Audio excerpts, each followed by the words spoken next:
Question number 2. Eliot's theory of impersonal poetry.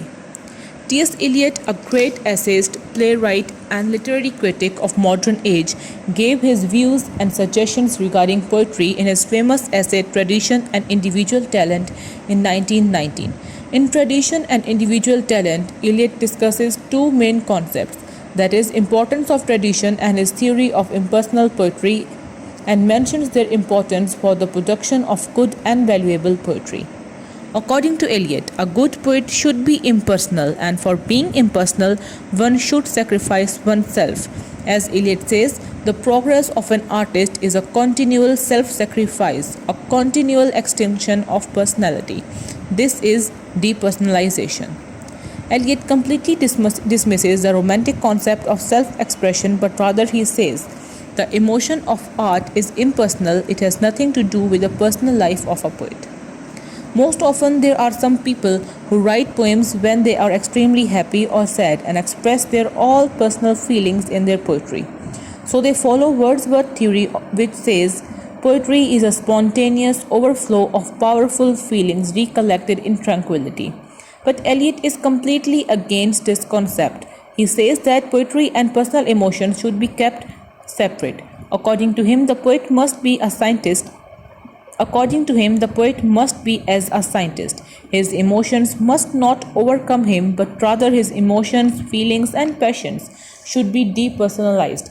That is, poetry is not a turning loose of emotions, but an escape from emotion. It is not the expression of personality, but rather an escape from personality. But of course, only those who have personality and emotions know what it means to want to escape from these things.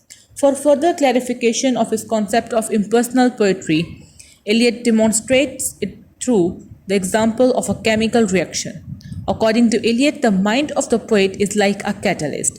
When a piece of platinum, according to Eliot, the mind of the poet is like a catalyst. When a piece of platinum, which is a catalyst, is introduced in the gas chamber containing oxygen and sulfur dioxide, they combine to form sulfuric acid. But the catalyst platinum remains unchanged. Similarly, the mind of the poet, as mentioned above, is like the catalyst platinum. Oxygen and sulfur dioxide are feelings and emotions that react in the presence of that catalyst, and the result is sulfuric acid. In this whole process, platinum remains unaffected. Similarly, while the production of poetry, the mind of the poet should stay unaffected. This can be done only by a mature poet. Thus, Eliot says, mind of the poet is a shred of platinum. As mind of the poet creates many poems, but still it stays separate from the influence of its creation. So Eliot says, the mind of the poet is in fact a receptacle for seizing and storing numberless feelings, phrases, images, which remain there until all the particles which can unite to form a new compound are present together. It is not the greatness of emotion that matter, but the intensity of artistic process, the pressure under which the artistic fusion takes place, that matters. Eliot further states that a poet's work should not have an impact of his personal life. Similarly, a poet should also not get influenced from his own poetry. In this case, he relates the example of Shakespeare. As we cannot see any reflection of his personal life in Shakespeare's works, so he calls him a mature poet.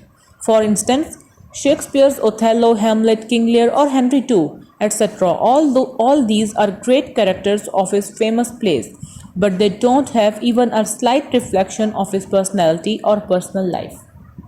Similarly, there are many other poets who write about major issues and grand themes, thus their topics are not trivial but are major ones that make their poetry universal and make them important figures in the tradition of poetry. So they stay alive in the reader's hearts for a long period of time. Thus, Eliot says, the poet has not a personality to express, but a particular medium, which is only a medium, not a personality. The poet has not a personality to express, but a particular medium, which is not which is only a medium, not a personality. Conclusion. In this essay, Eliot greatly favors impersonality in the poetry. The artist can achieve this impersonality only by cultivating the historical sense, by being conscious of poetic tradition, and by keeping a difference between his personal life and poetry. आपने मेरा ये इससे पहले वाला topic सुना होगा, concept of tradition and individual talent, और उसके बाद मैंने अब ये वीडियो बनाई है, थ्योरी ऑफ डीपर्सनलाइजेशन और इम्पर्सनल पोइट्री।